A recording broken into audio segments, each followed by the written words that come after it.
Oy, part 4 na ito, nasa description o comment section ibang parts, like and subscribe ka na rin po kung bago ka pa lamang sa ating channel at huwag kalimutang i-all ang notification bell nang lagi ka pong updated sa ating uploads, salamat.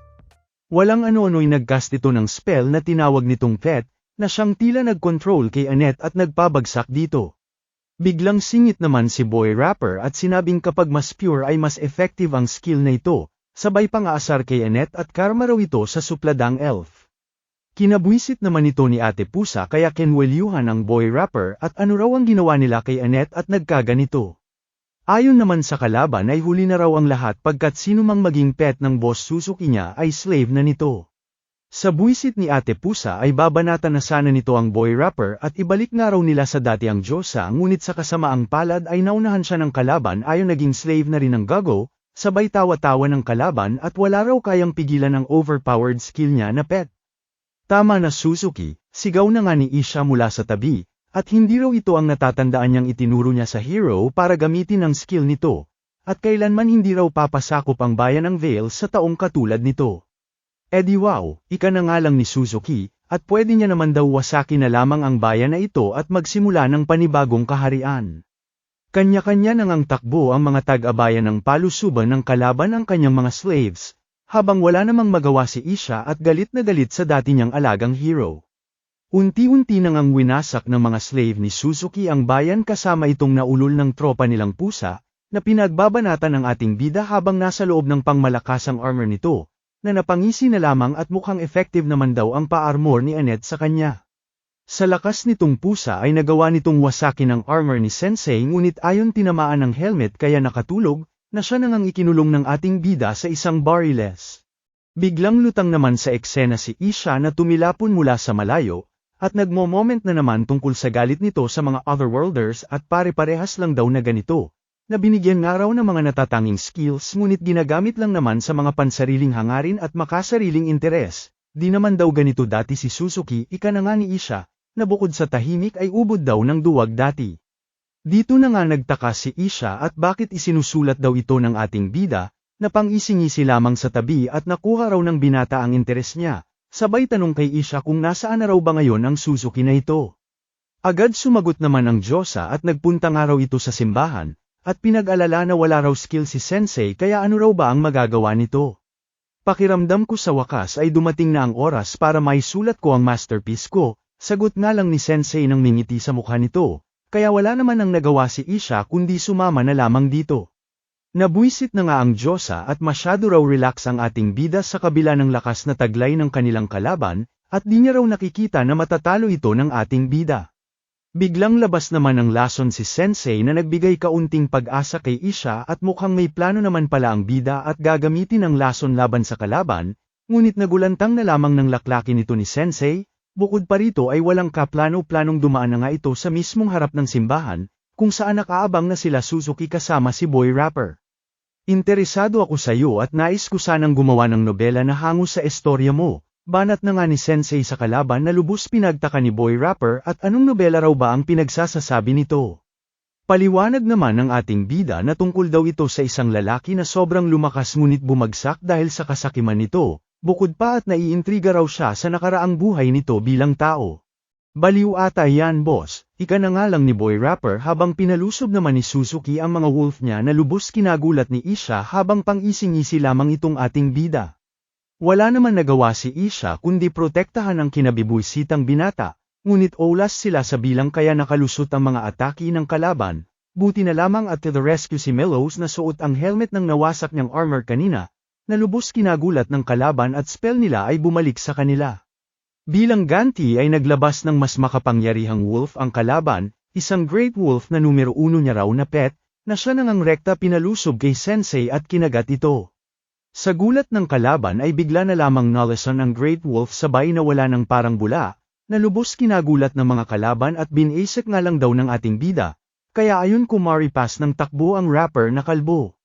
Naiwan na ngang mag-isa si Suzuki ngunit ayaw peren paawat sabay nilabas ang alas niya, si Annette na siyang naging slave nito kanina pa lamang. Dito na nga iminungkahi ni Isha na umatras na raw muna sila at baka masaktan pa raw si Annette, ngunit kinontra lamang ng ating bida at huwag daw nilang minamaliit si Annette pagkat di raw ito mahina. Tinatawanan nga lang sila ni Suzuki at wala raw makakapag-dispel ng overpowered skill niya na pet, kaya huwag na raw silang umasa pa dahil slave na niya ang Diyosa habang buhay. Deadma nga lang si Sensei at unti-unting nilapitan si Annette, at di raw ibon na nakakulong lang ang Diyosa para kontrolin niya. Di ba Annette, ika na nga ni Sensei sa dalaga. Siyang tunay nga kalaunan ay hawak na ni Annette ang talam ng punyal, na lubos kinagulat ni Suzuki, at tila nilalabanan ang spell niya, hanggang sasaksakin na nga ni Annette ang sarili niya na nagpakawala rito sa pet skill ni Suzuki. Agad naman itong inagapan ni Isha para gamutin habang di naman maipinta ang mukha ng kalaban at di makapaniwalang ulats ang skill niya sa Diyosa. Walang ano-ano'y bigla na nga lang nitong kinuha ang punyal at sasaksakin sana ang sarili kung di lang pinigilan ni Sensei at huwag na raw nitong patayin ang sarili nito, pagkat nasa gitna pa raw siya ng pagsusulat ng libro base sa kalaban, sabay sabi kay Suzuki na ikwento raw sa kanya ang istorya nito.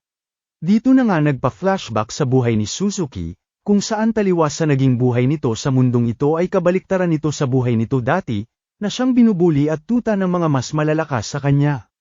Maraming beses na nga raw naisipan ni Suzuki na magpakamatay ngunit maging lakas ng loob na gawin ito ay di niya raw magawa, hanggang sa isang araw ay nabunggo na nga siya ni Truck-kun na siyang nag-isekay dito sa mundong ito, at si Isha bilang kanyang Diyosa na siyang samalubong dito.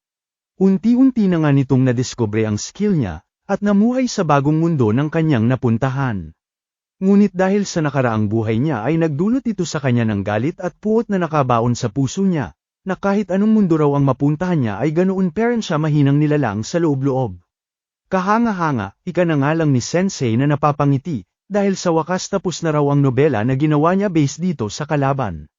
Tungkol sa isang miserableng lalaki, na bagamat nais mamuhay bilang hero ng mundong ito, ay di magawa ni maging kalaban, dahil sa sariling kahinaan nito, at pinamagatang, no longer allowed in another world. Walang ano-ano'y bigla na lang nagliwanag ang libro na hawak ni Sensei, na lubos kinagulat ng kalaban, at pinalibutan ito ng sandamakmak na pahina na nakapaloob sa nobela niya. Salamat nga raw dito kay Suzuki, ika naman ni Sensei dahil ito raw ang naging dahilan para muli siyang makasulat, di nga lang daw masterpiece pero pwede na, sabay punit sa isang lumulutang na pahina na tila nag-activate sa isang pambihirang spell.